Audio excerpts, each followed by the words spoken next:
The Africa Integrity Indicators Project generates quality, comprehensive, and timely governance indicators. These indicators are collected across 54 African countries. From round 11, this data will be collected by the African Institute for Development Policy, and AFIDEP collaborated with Global Integrity in collecting data for the 10th round. The Africa Integrity Indicators uses what we call an evidence-based research methodology. The indicators themselves, they are divided into in-law and in-practice indicators. For each indicator, it has 3 components. It has the comment, the score, and the sources.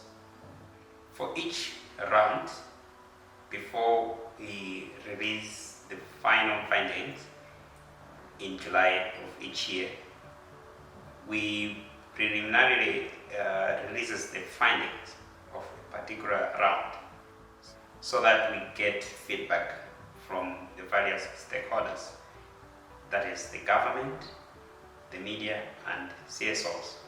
We mainly do this because there's usually contestation on data. So we provide the data to the public so that whoever is interested can review the data and provide feedback on it.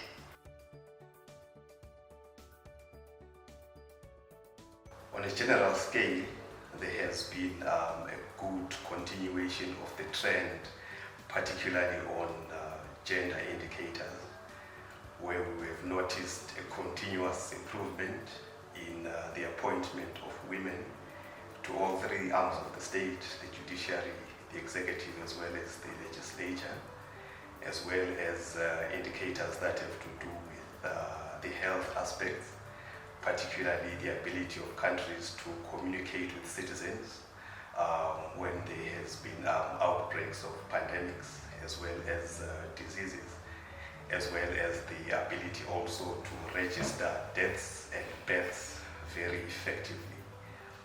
On the negative side, we have seen a continuance of poor performance on the indicators to do with public officials filing their declaration of assets, and also there's been a poor performance on the indicators to do with political finance accountability. There's also an interesting trend where countries such as Burkina Faso, Zimbabwe, Mali, and Nigeria continue to post some very good results despite being afflicted with very adverse security and peace situations. There is a very strong correlation between the scores that a country gets and the level of political stability and peace. The cumulative findings since 2014 show us that the countries that enjoy better stability post better results across the indicators, because better peace and more political stability provide a conducive environment for public institutions to perform well, effectively, and autonomously. Even in the countries where there is need for reforms, it is a better environment to drive reforms.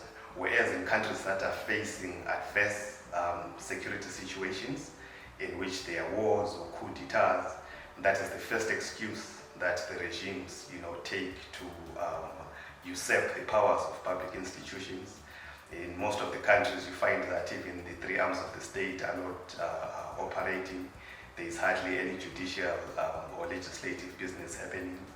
The military regimes are just driving everything in the countries, and is the biggest excuse not to have public institutions functioning.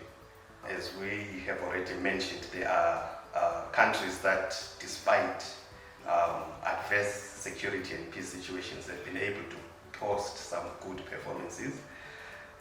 So the indicators can help other countries that are in similar situations to learn from some of those countries what they've been able to do to continue to post good results despite their adverse situations.